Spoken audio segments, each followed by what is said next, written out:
مسلم سپہ سالار نے اس شہر کو جکارتا رکھا، جس کا مطلب تھا مکمل فتح کر لینا۔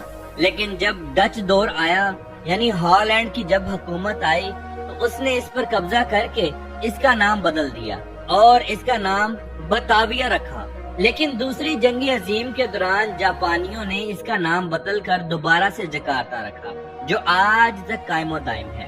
یہ شہر انتہائی خوبصورت اور جدید ہے۔ یہاں پر آپ کو اونچی اونچی خوبصورت عمارتیں دیکھنے کو ملیں گی، صفائی ستھرائی بہت زیادہ دیکھنے کو ملے گی، ایسے لگے گا جیسے ہم دبئی گھوم رہے ہوں۔ رات کے وقت آسمان سے اگر اس کا منظر دیکھیں تو انسان دنگ رہ جائے۔ اس شہر کو روشنیوں کا شہر بھی کہا جاتا ہے۔ جکارتا شہر کی ٹوٹل آبادی 1.2 کروڑ ہے۔ اگر پورے میٹروپولیٹن علاقے کو شامل کیا جائے تو یہ آبادی 3 کروڑ سے بھی زائد بن جاتی ہے۔ مزے کی بات یہ ہے کہ یہاں پر اکثریت مسلمانوں کی ہے، یعنی ٹوٹل